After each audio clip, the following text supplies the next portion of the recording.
Housewife की अहमियत। माँ, बेटे और बहू तीनों ही खाने के टेबल पर बैठकर खाना खा रहे थे। खाते समय लड़का अपनी पत्नी से बोला, सीमा, तुमने आज भी दाल चावल बनाया? खाना बनाने में तो आलस मत किया करो तुम। बस हाउसवाइफ ही तो हो, तुम घर पर ही तो रहती हो। तुम्हें रसोई घर में कुछ अलग अलग खाना बनाना अच्छा नहीं लगता है क्या? क्यों रोज ही एक तरह का खाना बनाती हो? सीमा बोली, आज मैं बनाने वाली थी। मैं आज सूजी की खीर बनाने वाली थी, पर रसोई में सूजी खत्म हो गई। मैंने कल ही ऑर्डर किया था, पर अभी तक आया नहीं। कोई हरकत नहीं, मैं कल बनाऊंगी। रसोई घर में कुकर की सीटी बजती है और खाने के समय सीमा रसोई घर में आती है। रसोई घर से वापस आते वक्त डाइनिंग टेबल पर बैठकर सीमा बोली कि मैंने कुकर में आलू डाले हैं। शाम को मैं आलू के बड़े बनाने वाली हूँ। यह सुनकर उसकी सास को बहुत खुशी हुई। गोपाल बोला, अच्छा है, तुम दोनों को तुम्हारी पसंद की चीजें बनाने में और खाने में बहुत मजा आता है। ऐसे में दरवाजे की बेल बजी। सीमा वापस खाने के टेबल से उठी और दरवाजा खोला। डिलीवरी बॉय सूजी लेकर खड़ा था। पार्सल लेकर सीमा वापस खाने के टेबल पर खाना खाने के लिए बैठी। तभी माँ बेटे से बोली कि तूने अगर दरवाजा खोला होता तो फिर क्या होता? बेचारी ठीक से खाना भी नहीं खा सकती। तो बेटा बोला, सॉरी, मैं उठ नहीं सकता। मुझे ऑफिस जाने के लिए देर हो रही है। फिर रूम में चला जाता है। वो सीमा को आवाज देता है, मेरी फाइल मिल नहीं रही है, तुम ढूंढ कर दो सीमा। फिर एक बार खाने की टेबल से उठने वाली थी और उसकी तरफ जाने वाली थी। तभी सास ने उसे रोका। छोटा बच्चा नहीं है वो, खाओ तुम खाना। थोड़ी देर बाद रूम से गोपाल की आवाज आई, फाइल मिल गई। सास और बहू दोनों ही खाने के टेबल पर एक दूसरे की तरफ देखकर हंसने लगी। गोपाल ऑफिस जाने के लिए निकल गया। सीमा ने सारा काम खत्म किया। रात को खाने में सीमा आलू बड़ा और खिचड़ी बनाई। खाना देखकर गोपाल और सास खुश हो जाते हैं। सीमा सब काम निपटा कर सोने चली गई। दूसरे दिन सुबह गोपाल उसके बेडरूम में फाइल ढूंढ रहा था और वो फाइल ढूंढने की वजह से बेडरूम पूरा अस्त व्यस्त कर दिया। गोपाल अकेले में बड़बड़ा रहा था। इस घर में कभी भी कोई भी चीज समय पर नहीं मिलती है। इन औरतों को कोई काम नहीं होता, इसलिए दिन भर इधर उधर सामान करती रहती है। उसके आवाज से सीमा वापस उसके रूम में आती है और रूम की बुरी हालत देखकर उसे गोपाल पर गुस्सा आता है। वो गोपाल को पूछती है, आप क्या ढूंढ रहे हो? तभी गोपाल बोलता है, मैंने तुम्हें जो पिछले दिनों जो फाइल दी थी वो कहाँ पर है? सीमा तुरंत वो फाइल बाहर निकालती है और वो गोपाल को दे देती है। सीमा गोपाल को कहती है, इतना सारा सामान बिखारने से पहले मुझसे एक बार पूछ लिए होते। कितना सारा सामान बिखरा पड़ा है, मैं क्या दिन भर यही काम करती रहूं?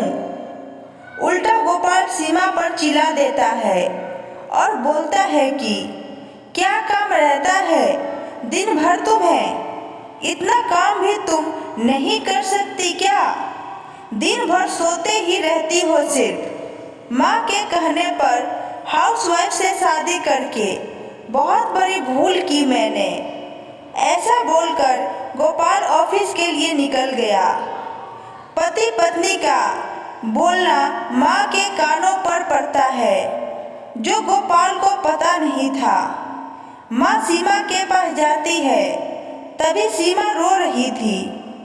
कोई भी गलती नहीं होते हुए भी गोपाल उस पर चिल्लाया।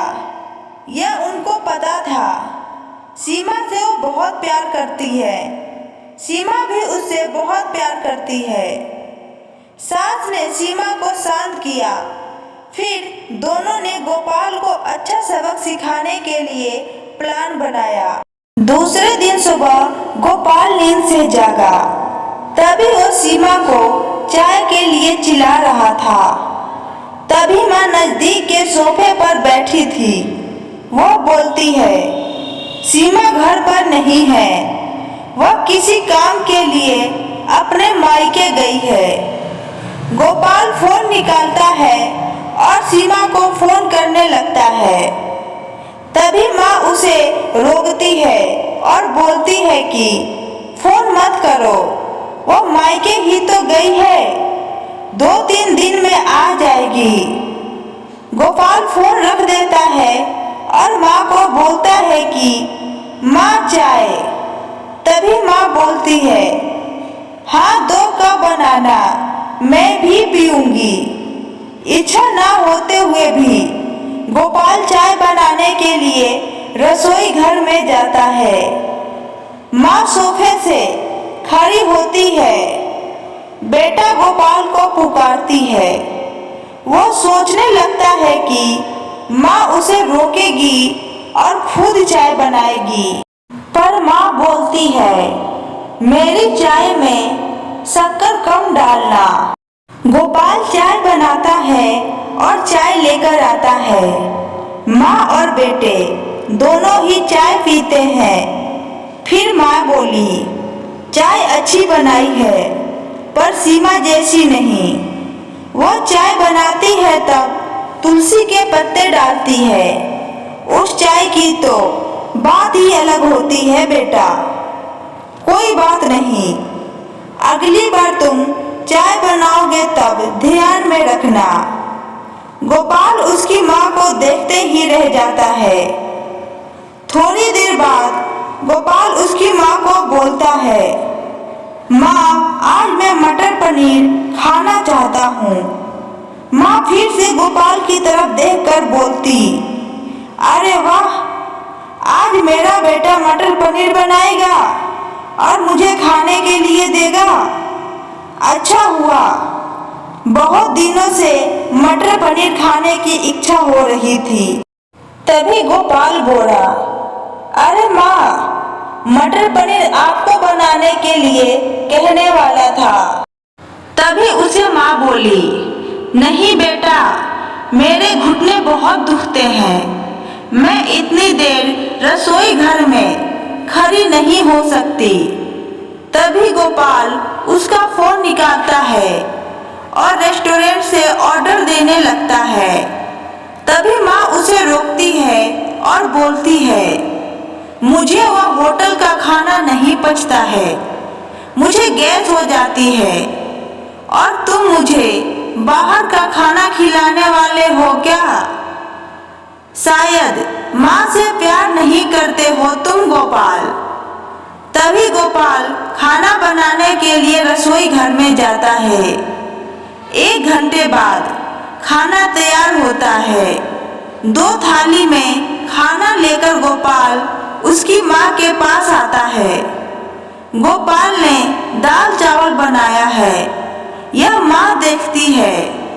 गोपाल को बोली, अरे बेटा, तुम मटर पनीर बनाने वाला था ना? गोपाल बोला कि माँ यह आसान है बनाने के लिए। तभी माँ बोलती है, सीमा होती तो आज उसने मटर पनीर बनाकर मुझे खिला दिया होता। पर जाने दो, तुम्हारे हाथों का खाना बना हुआ खाना कहाँ मैं रोज रोज खाती हूँ। ऐसा बोलकर माँ खाना खाने के टेबल पर आकर बैठती है। चल दोनों साथ में खाना खाते हैं। गोपाल ने पहला निवाला मुंह में डाला ही था, तब माँ उसे बोली, अरे बेटा, दाल में नमक कम है, जा और नमक लेकर आ। वह खाते खाते उठता है और रसोई घर से नमक लेकर आता है और माँ को देता है।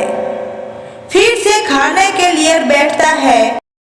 तभी बीच में माँ खांसने लगी और गोपाल को बोलती है, अरे बेटा, निवाला गले में अटक गया है, थोड़ा पानी लाना। गोपाल फिर खाते खाते उठा और पानी लेने गया।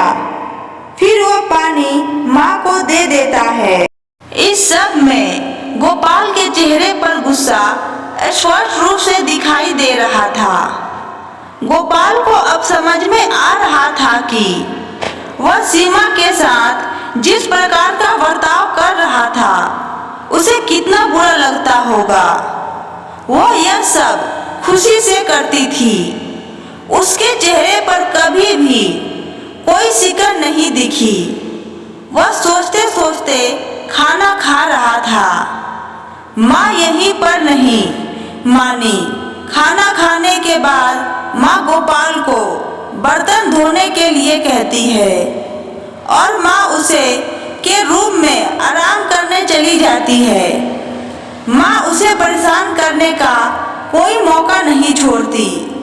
वह गोपाल को बुलाकर चादर ओढ़ाने के लिए कहती है। उसके बाद गोपाल रूम से बाहर जाता है तो उसे माँ रोकती है और एसी का टेम्परेचर कम करने को कहती है। अब इन सभी कामों की वजह से वह चिड़चिड़ करने लगता है, लेकिन कुछ भी नहीं बोल पाता। दूसरे दिन सुबह जल्दी उठ जाता है।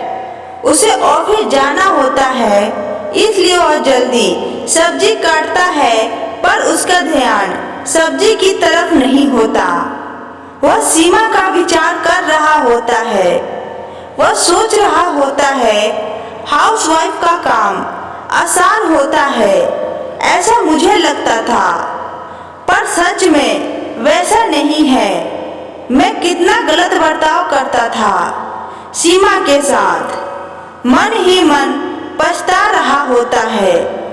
तभी सब्जी काटते समय अपनी उंगली काट लेता है। वह उठकर बेसिन में उंगली धोने के लिए जाता है। ऐसे में सीमा उसके पास आती है और हाथ पर पट्टी बांधने लगती है। मतलब सीमा अपने मायके नहीं गई थी, गोपाल से छुपकर उनके ही घर में थी।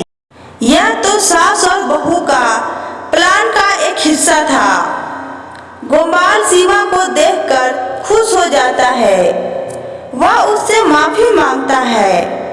वह सीमा को बोलता है कि घर का काम करना बहुत आसान होता है।